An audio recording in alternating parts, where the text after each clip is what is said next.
Yeah, magandang umaga po sa lahat at nandito ulit tayo sa kahabaan ng EDSA southbound.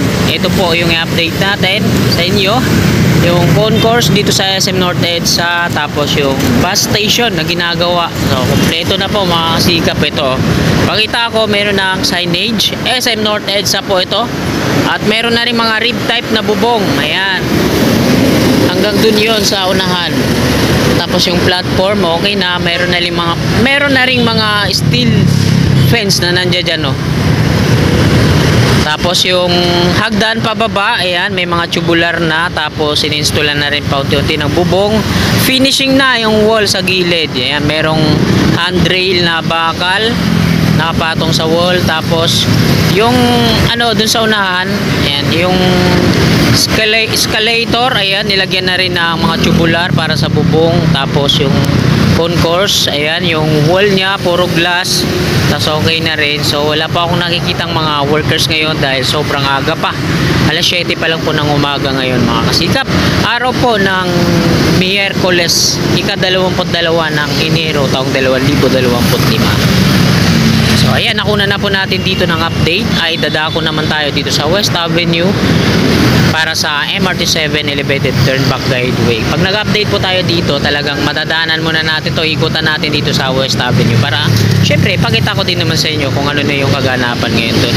May mga tumatawid doon sa loob. Ay hindi, mga workers pala yun. Nakala ko yung mga ano na, mga patungo dito sa SM. So SM North EDSA sa kaliwa, ito naman yung immersion building, Save More sa kanan. So may nangihingi ng mapa pa kasi meron daw mga nanonood na hindi nila alam tong lugar na to.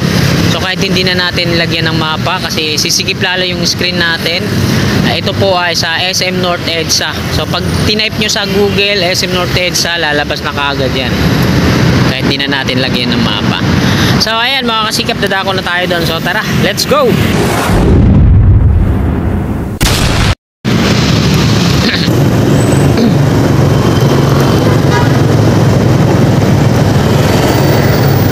Malapitan, ito na po yung concourse. Ayan, puro glass yung wall nya, parang dun sa runway o footbridge sa NAIA Terminal 3, no? At nandito na tayo sa pakanan ng West Avenue. So tingnan natin yung mga columns, tinanggalan na ng mga scaffolding, no? Ito naman yung pangalawa na magka-partner, ay hanggang dun na sa tuktok yung in-install nila ng mga round concrete form. So napakatataas po ng mga pier columns dito po sa MRT7 Elevated Turnback Guideway, no? Tapos ito naman yung pangatlo na magkaparehas. So hindi pa na-installan ng mga round concrete form. Babaybayin natin to hanggang doon sa Examinera Street kung saan yung pinakadulo nito. So shoutout po sa mga kasikap natin na laging nag-aantabay sa update dito, no? Yan, ito po yung update natin ngayong araw po ng Miyerkules, ika-22 ng Enero taong 2025, ika-7 ng umaga. So ito, merong ng mga workers dito kahit paano. Nag-umpisa na sila sa kanilang mga trabaho. Dito naman kakatapos lang magano, yung meeting muna pa, pep talk. Ito may mga round concrete form na sa part na to sa kaliwa. At dito naman sa unahan na ini-installan na po ng mga GI5, mga scaffolding accessories.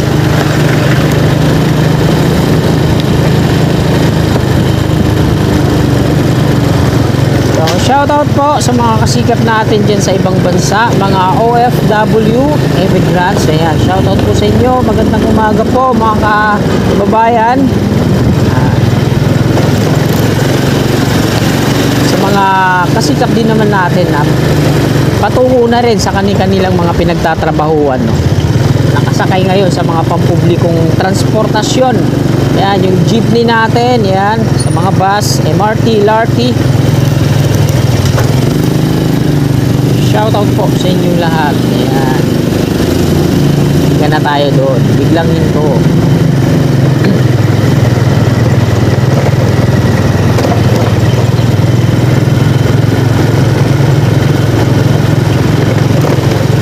tayo makakakuha ng pagkakataon talaga.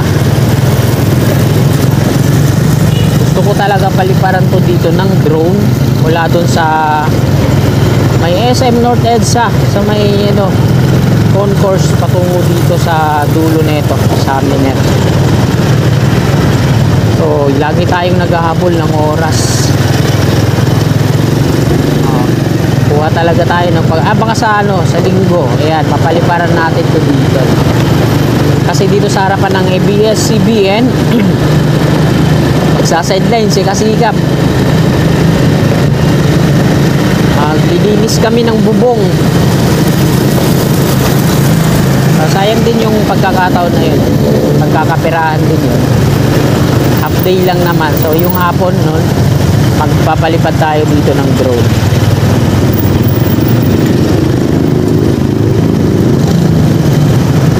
Sayang din yun kasi extra income din yun. So ito na yung dulo mga kasigap, dito na ako mag-u-turn, din ako lalagpas doon. Ito yung pinaka dulong rebar cage, yan hanggang sa taas. Tapos yung doon naman sa unahan yung road widening, hanggang doon na yon sa may dulo sa may Quezon Avenue, no?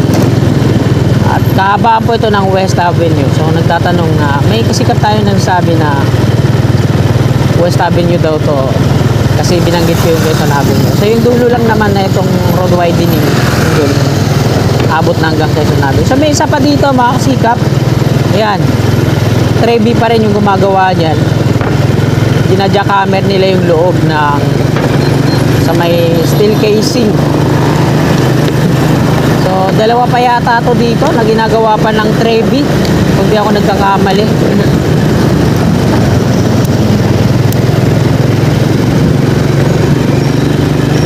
Ito yung mga nila dito sa batching plant. Tinanggal na yung mga steel pipe, tapos ito yung mga frame set, tapos yung bentonite mixing tank pinagtatanggal na rin nila. Di na naman nila kailangan yan kasi installing na ng round concrete form yung na ginagawa nila dito. Tapos pouring na nila yung rebar cage na yan para maging ganap na pier. So iba na nga yung contractor na nandito, yung gumagawa nun, yung naglalagay na ng mga round concrete form, tapos nagpo-pouring dito sa mga rebar cage na ito.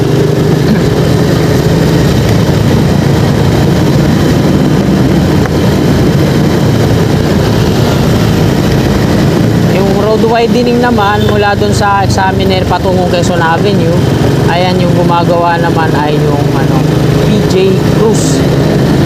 Malaki-laki din yung pondo dun, kailan ba yun? Nakalimutan ko na, sorry. Basta milyones din yun paggagawa ng pavement kabilaan. Ito na po yung rebar cage alignment dito na dito sa unahan natin, nakabalot na to ng mga gunny bag. Ayan, ang purpose po niyan ay para mapabilis yung yung pagkatuyo ng pier. Ayan, kagaya nito mga 2 weeks na yata to na nakabalot pa rin ng gunny bag, di pa naaalis.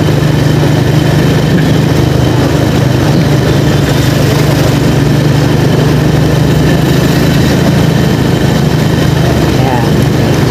Hanggang dito sa SM North EDSA pag nagpalipad tayo ng drone, tapos diretso dun sa may pero dito ako pupesto.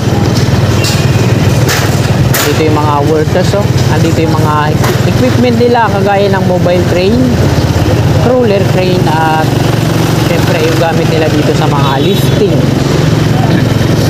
So nandito na po tayo sa southbound ng EDSA, Paramount to dito sa kaliwa, at ito na-pouring na hanggang sa tuktok, ganun din dito sa kanan. Balance cantilever daw ang gagawin nila dito kasi long distance, ayun yung sasalo sa kapila, hindi na ata sila mag-drill dyan sa may gitna. Yung footbridge naman dito, walkway, ito mula dito sa footbridge patungo dito sa Unified. So tuloy-tuloy pa rin yung paggawa nila. Lagyan nila ng daanan para dire-diretso dito. So ito po yung Unified Grand Central Common Station sa ating taas.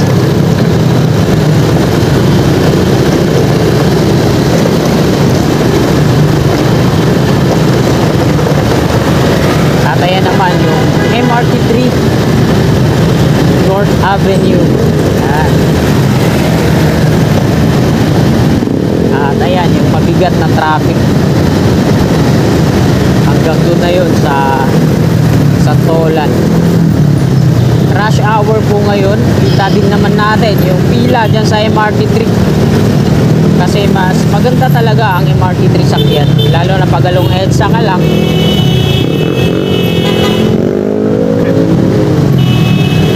Kaysa sa P2P. Yung P2P bus, mahal ang pamasahe. Ano ba yun? Kaysa sa MRT3, mula dito sa North Avenue hanggang sa dulo, sa top, hindi ata aabot ng 30 or 40.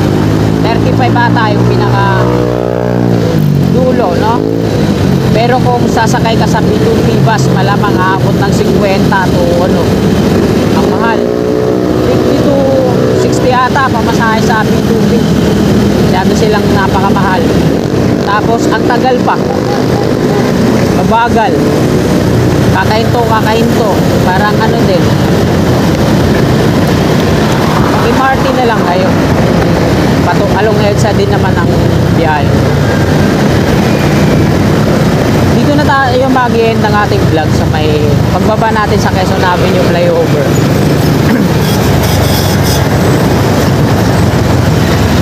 P2P bus station, Phil-Am QC. Ayan, may elevator yan sa kanan, gitna at sa sa northbound. 7:39 ang oras dyan sa P2P bus. Ito naman yung Abida Tower sa kaliwa. Ayan naman yung Metro Manila Subway Contract Package 102. Ayan po yung Quezon Avenue Station, mga kasikap. Ang kasama niya sa package na yon ay East Avenue. So ayan yung progress. Ang lalaki ng mga equipment dyan. Ayan yung malaki na yan. Ayan yung core drilling rig. Tapos yung matataas naman, ayan naman yung mga crawler crane, mobile crane, at kung ano-ano pang mga equipment dyan. So isa din yan sa target natin na paliparan ng ating drone at kuna ng update. Kaso hindi lang ako makakuha ng tempo.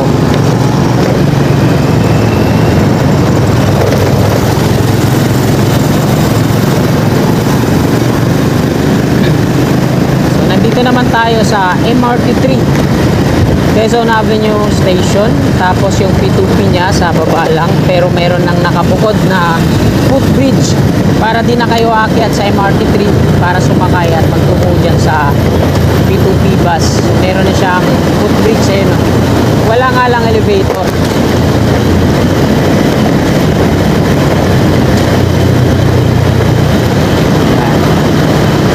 Ayan yung P2P bus.